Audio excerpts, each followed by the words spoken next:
Sosok Kapolres Kediri Ibtu Pulung Anggara Surya Putra viral setelah menganiaya bawahannya sendiri Brigadir MNS hingga masuk rumah sakit. Ibtu Pulung bahkan dilaporkan ke Polda Nusa Tenggara Barat bukan hanya karena menganiaya tapi juga menyiram minuman tuak.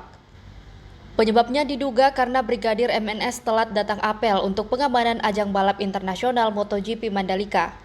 Direktur Reserse Kriminal Umum Polda NTB Kombes Syarif Hidayat membenarkan laporan tersebut. Gelaran MotoGP Mandalika berlangsung pada 3 hingga 5 Oktober 2025 di sirkuit internasional Pertamina Mandalika, Lombok. Keterangan kuasa hukum korban Dr. Asmuni, insiden ini dipicu oleh keterlambatan Brigadir MNS menghadiri apel pengamanan MotoGP pada hari Jumat pagi 3 Oktober 2025.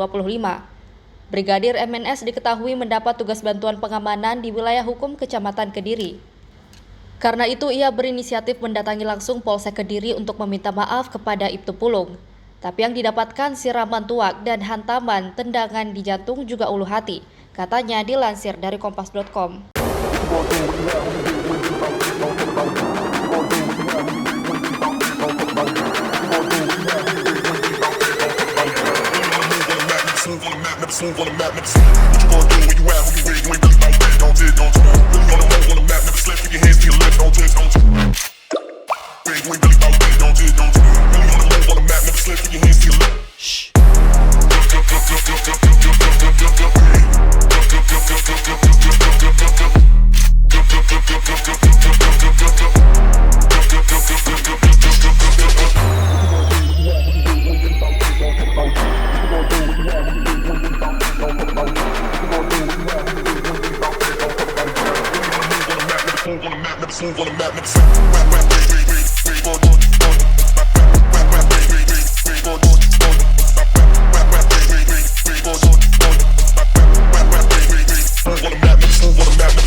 Download Tribun X sekarang, menghadirkan lokal menjadi Indonesia.